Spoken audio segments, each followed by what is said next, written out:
Hey guys! In today's video, I'm going to be sharing with you a couple of tips in regards to supplies if you are a beginner or you just started in watercolor. Even if you've been painting a while, you may not hear about these tips, but this is, in my experience, what I found, what I wish I knew at the beginning. So here we go. Alright, the first tip I would give is to not bother with student grade paints. I know this sounds crazy, but hear me out, all right? So when I started watercolor, the first paints I actually grabbed, and this is before I even knew I liked watercolor, was my kids' paints. So my kids' watercolor paints from the kids' dollar shop, they cost less than $10. If you really have not tried watercolor yet, I recommend you pick up one of these sets. I think Crayola has one and they are super cheap and they are good enough for you to try out to see whether you like watercolor or not. Okay, and once you like it, you probably go online and you start researching on what paints to buy, and then you hear about student grade watercolor paints and professional grade watercolor paints. And you're like, I'm a student, I should buy student grade paints. So for me, what happened was I heard about Winsor & Newton, and then I discovered they have a set for students called Cotman. Sorry, not a set, but like a line, Cotman paints. And lots of artists use Cotman. So I bought a bunch of Cotman paints and they're actually not that cheap. So here in Australia, I think one tube of Cotman cost me about 8 Australian dollars. So I bought like, I don't know, 8 or 10 colors. I actually followed Jenna Rainey's color palette and I followed, so I think she recommends 12 colors. So I bought 12 of these Cotman paints, which cost me quite a lot of money because imagine $8 for one tube.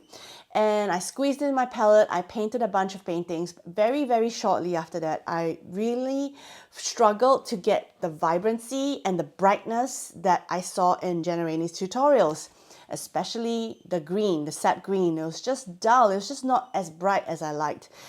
Then I realized it must be my paints, it must be my student level paints. So I started to research about artist grade level, and then I entered this whole world of, buying professional paints.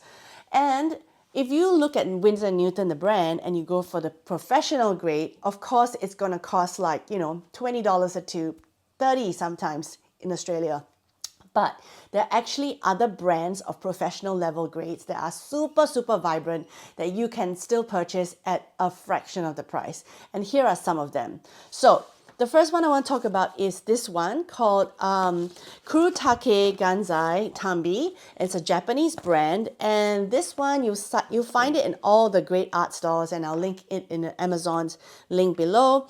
It is actually Japanese, and it would be considered professional level paint because they are so vibrant, so bright. You really want to paint with these, and as a beginner, a lot of the times you really get kind of discouraged when your painting's just not like the teacher that you see.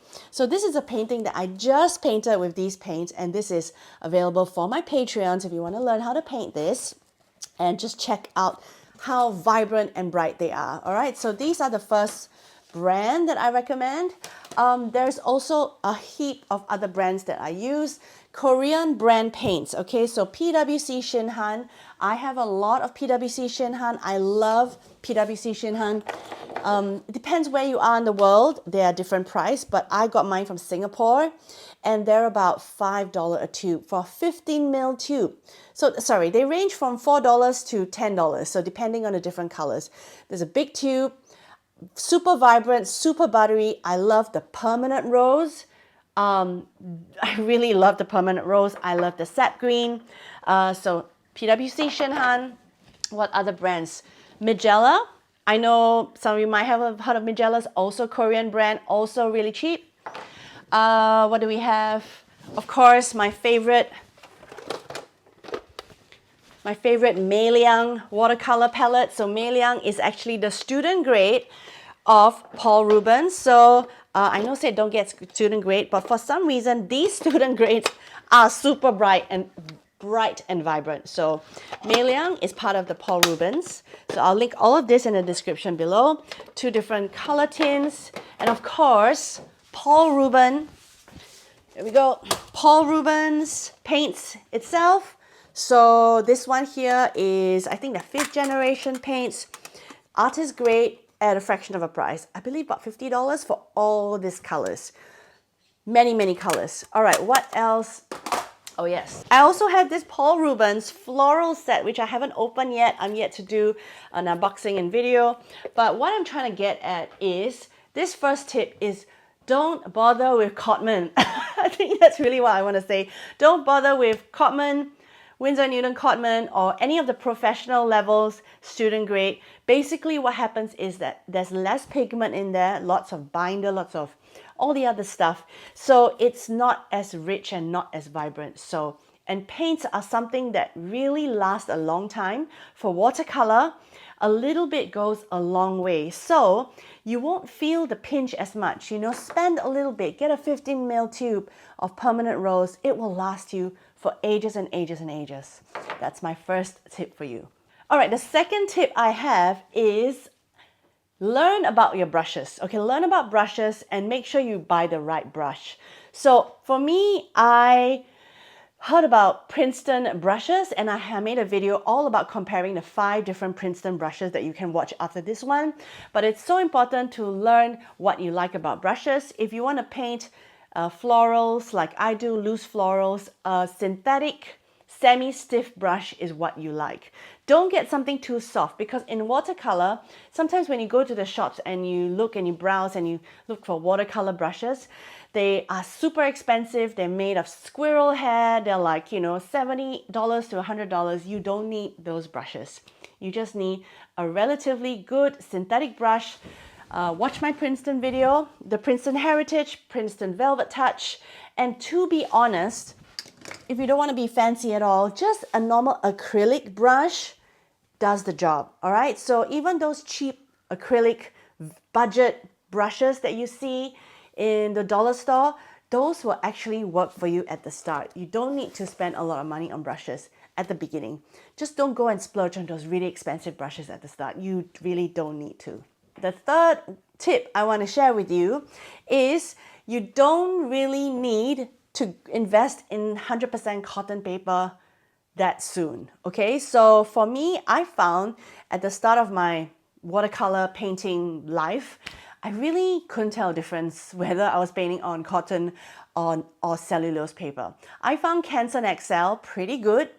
And right now, even though I've been painting for like 4 years plus now, I still paint on non-cotton paper, especially when they come in sketchbooks. So I have this Temu sketchbook, which costs less than $20, and it's got many, many pages, and it's not cotton. And I actually really do love it. What is important is that it's thick enough to hold paper. So this is at least 230 GSM, that it's toothy. It's like, you know, a little bit of texture, so cold press.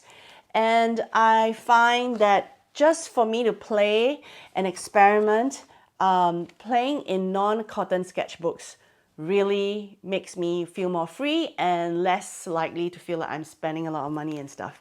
So yeah, use non-cotton paper as far as you like, but if you really, really like cotton paper, the one that I recommend, this one, Meaden watercolor paper, and I'm not only saying it because they send me free paper, it's because I really truly like it. Okay, so I've tried all the paper. I've tried Arches, I've tried Strathmore, I've tried, oh gosh, all the brands. I've splurged on all of them, and I realized I ended up liking Academy watercolor quite a lot. Academy watercolor paper was one of the first sort of non-European brands, you know, that I liked, really, really like, or some people call it Bao Hong. And then realized that Meaden and Bao Hong are like the same company, or they use the same manufacturers. I don't know. It's the same really good 100% cotton paint. It feels like Arches. It spreads so beautifully. So if you want to use 100% cotton, go for this one. It's really economical. I can't remember the price off my head right now, but it won't burn your wallet. And the tip I would give you is ask for these for presents. Don't spend on clothes or makeup or skincare. spend spend all your extra money on paper, stock up your paper, have so much paper that you feel bad for not using them, and then you will start using.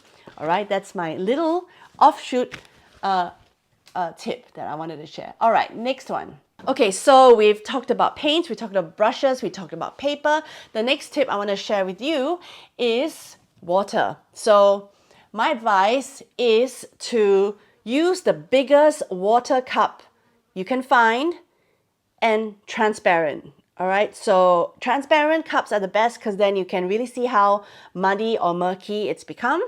Some artists have two cups because they use one to clean their brushes once and then go in another time. But I don't really do that because I paint quite loose and I don't mind a bit of dirty paint in my brush. I just have two cups so that I don't have to go to the sink too many times. Yeah, so keep the biggest cup you have transparent and as many as possible, right? So if I could, I would probably add one more cup, but then my table has no more space. That is the next tip for you. Okay, another tip I have is use your paper towel to not only dry your brush if it's too wet, but I use my paper towel to also wipe off the excess color I have on my brush before cleaning. Let's say I want to change color. I have green, I'm using green, and then I want to change it to blue or whatever. Instead of just going straight into my water cup, I will swipe it on my paper towel first and then wash. So it will help me not dirty my water so often and too quickly, if you know what I mean. So the paper towel basically helps you like get rid of paint more, and then you wash your paper. That is the next tip for the paper towel. Okay, the last tip I have is really actually combination of what I just talked about. If you're thinking you're a beginner and you want to upgrade your supplies and you want to get better stuff, which we always do, you know, we want the best possible outcome for our art and for our time and energy we put in it, I would say upgrade your paint first, then your paper, and then your brush. All right, in that order. That's my advice to you. It's not what every teacher would say, but that is definitely what I think. All right, let me know in the comments below if you agree or disagree, or you have more beginner tips you want to share with me and the community. Let me know. And once again, if you're interested in painting this with me this month, this is my Patreon tutorial for the week. So in my Patreon that I've been running for almost a year now, I have 100 over tutorials that you can browse ad-free and paint all sorts of flowers that I have up there. It's just been, you know, 2 years of work of making videos that you can enjoy for just $5 a month. You get 2 new tutorials a month and then 100 over tutorials that in the archive. And also higher tier is my inner circle tier, so you get one more extra tutorial and you get to attend the live that I run twice a month, usually with a theme. And this month's theme, should I share it yet? Okay, this month's theme, I will share it, is actually the ugly stage. So that's all I'm gonna say. It's a little teaser now. That's the theme of the month in February for my Patreon. I hope you are interested and you can join this lovely community that we have where we paint along together, learn from me, learn from each other. Otherwise, that's it for today. I'll see you in the next video.